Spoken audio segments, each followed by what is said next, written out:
আহারে, যে মানুষটার হুঙ্কারে পুরো বাড়ি থরথর করে কাঁপতো, এই মানুষটার নিথর দেহটাকে আপনি 2 হাতে নিয়ে কবরে রাখলেন, কোনো সারা শব্দ করতে পারে নাই। যে মাটা সারাদিন আপনার জন্য কান্না করেছে, রান্না করেছে, সারাদিন এত কষ্ট করেছে, যেই মাটা 24টা ঘন্টা আপনাকে নিয়ে ফিকির করেছে, সেই মাটাকে কবরে রাখলেন। মার শরীরটাকে হাতে নিয়ে কবরে যখন রাখলেন, মার শরীরের গন্ধটা আপনি নাকের মধ্যে পেয়েছেন। মা কোনো জবাব দিতে পারে নাই, আপনার বাপ কোনো জবাব দিতে পারে নাই। দাদাটাকে আপনি রেখেছেন কবরের মধ্যে, কোনো সারা শব্দ করতে পারে নাই। আল্লামা লুৎফর রহমান সাহেবকে রাখা হলো কবরে, সারা শব্দ করতে পারে নাই। কালকে আমিও কবরে যাব, আপনিও যাবেন। আজকে হুঙ্কার দিতে পারি আমি, আপনিও হুঙ্কার দিতে পারেন, নাড়াচাড়া করতে পারেন। জীবন প্রদীপ একদিন নিভে যাবে ভাই, নিভে যাবে। কেউ স্থায়ীভাবে থাকতে পারবো না। যেদিন মারা যাবেন, বাপের এই পরা পাঞ্জাবিটা হয়তো ওখানে ঝুলানো থাকবে আলমিরার মধ্যে। বাপের গায়ের গন্ধ পাঞ্জাবিতে পাবেন, কিন্তু বাপকে আর পাবেন না। মায়ের গায়ের গন্ধ মায়ের শাড়িতে পাবেন, কিন্তু মাকে পাবেন না। আপনার নারী ছেড়া ধন ছোট্ট বাচ্চার জামার একটা গন্ধ আছে, গেঞ্জির একটা গন্ধ আছে। এই গন্ধটা হয়তো বা নাকের মধ্যে আপনি পাবেন, কিন্তু বাচ্চাটাকে আর পাবেন না। আপনার বন্ধু যার সাথে বিকেলবেলায় আড্ডাবাজি করছেন, এই বন্ধু একদিন চলে যাবে, তার বাইকটা দেখবেন তার জায়গাতেই আছে, কিন্তু সে আর দুনিয়ায় নাই, কোনো নিশ্চয়তা নাই ভাই। সুতরাং জীবনের প্রত্যেকটা রমজানকে মনে করবো এটাই আমার জীবনের শেষ রমজান, ঠিক কিনা? এটাই আমার জীবনের শেষ তারাবি, এটাই আমার জীবনের শেষ নামাজ। আজকের রোজার পরে কালকে আমি রোজা নাও পাইতে। শেষ মুহূর্তের এরকম মনে করলে ওই মানুষটার কলিজার মধ্যে আল্লাহর ভয় আসবে। রমজান মাসে বুড়া বাপ মা অনেক কষ্ট করে, কিন্তু সন্তান সন্ততি এই কষ্টগুলো বোঝে না। আপনারা বুঝেন, বাপ মার খেদমত করবেন, মুরব্বীদের খেদমত করবেন, ইনশাল্লাহ বলেন। তো যেখান থেকে কথা বলতেছিলাম, রমজান মাস হচ্ছে তাওবা ইস্তেগফারের মাস। আল্লাহর কাছে ক্ষমা আমরা প্রত্যেকেই চাবো, ইনশাআল্লাহ।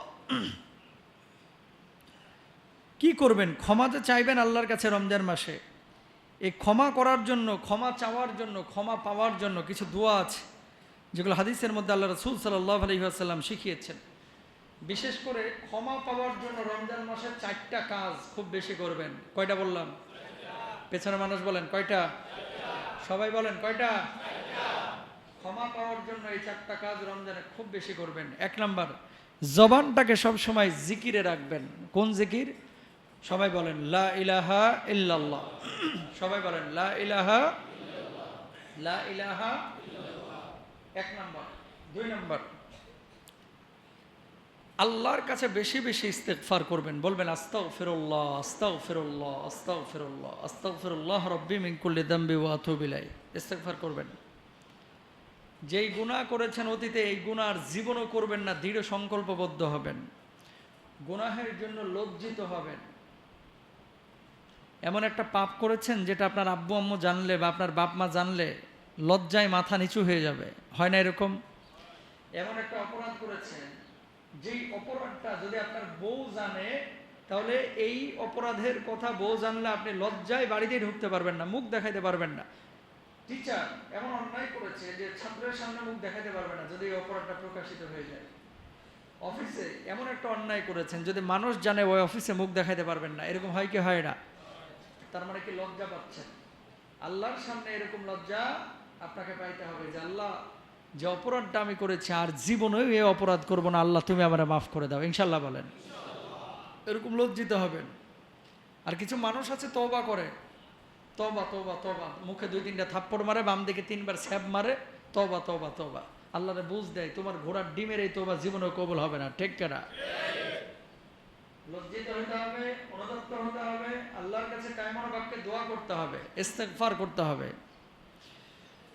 তাহলে বলবেন আস্তাগফিরুল্লাহ, আস্তাগফিরুল্লাহ, আস্তাগফিরুল্লাহ। তারপরে সাইয়্যিদুল ইস্তিগফার বেশি বেশি পড়বেন। আল্লাহুম্মা আনতা রাব্বি লা ইলাহা ইল্লা আনতা খালাকতানি ওয়া আনা আবদুকা ওয়া আনা আলা আহদিকা ওয়া ওয়া'দিকা মাসতাতা'তু আউযু বিকা মিন শাররি মা সানা'তু আবু'ু লাকা বিনি'মাতিকা আলাইয়া ওয়া আবু'ু বিযামবি فاغفر لي فإنه لا يغفر الذنوب إلا أنت আল্লাহু আকবার বলেন। আল্লাহর নবী সাল্লাল্লাহু আলাইহি ওয়াসাল্লাম বলছেন, সকাল বেলায় যদি এই ইস্তিগফার কেউ একবার পাঠ করে, আবার বলছেন সন্ধ্যা বেলায় যদি একবার পাঠ করে, সকাল থেকে সন্ধ্যার এই মুহূর্তে এই সময়ের মধ্যে যদি সেই মারা যায়, আল্লাহ রাব্বুল আলামিন ওই ব্যক্তির জন্য জান্নাতের ফয়সালা করে দিবে। ওই ব্যক্তির জন্য আল্লাহ কিসের ফয়সালা করবে? জান্নাতের। আবার কেউ যদি রাত্রিবেলা এটা পাঠ করে, সকাল পর্যন্ত যদি সে মারা যায়, আল্লাহ তাআলা তার জন্য জান্নাতের ফয়সালা করবে। সুবহানাল্লাহ বলেন। আর একটা ইস্তিগফার করবেন, আস্তাগফিরুল্লাহাল্লাযী লা ইলাহা ইল্লা হুয়াল হাইয়ুল কাইয়্যুম ওয়া আতুবু ইলাইহি। আবার এভাবে বলবেন, রব্বিগফিরলি ওয়া তুব আলাইয়া ইন্নাকা আনতাত তাওয়াবুর রহিম। আল্লাহ আপনিই তো তওবা কবুল করেন। এই শোনেন, জীবনে যত বড় পাপই করেন না কেন, কখনো আল্লাহর রহমত থেকে নিরাশ হবেন না। তবে হ্যাঁ, দুইটা পাপ আল্লাহ মাফ করবে না, তওবা করলে মাফ করবে। সেটা হচ্ছে শিরকের, যদি মরার আগে তওবা করে ফেলান বা আর শিরিক না করবেন সংকল্প করে ফেলেন, মাফ পাওয়ার সম্ভাবনা আছে। বান্দার হক যারা নষ্ট করেছেন এই রমজান মাসে সংকল্প করেন, যদি শোধ করতে পারি তাহলে শোধ করে দেব, আর না হলে অন্তত মাফ চাই নেব, অন্তত মাফ চাই নেব। হক নষ্টের গুনাহ শুধু দোয়া দ্বারা কিন্তু মাফ হয় না, এটা আল্লাহর কাছে মাফ চাইতে হবে ইনশাল্লাহ বলেন। তো তওবা ইস্তিগফার বেশি বেশি আমরা সবাই করার চেষ্টা করব। আল্লাহ তাআলা করার তৌফিক দান করুক, আমিন বলেন। কেন তওবা ইস্তিগফার করবেন? বেশি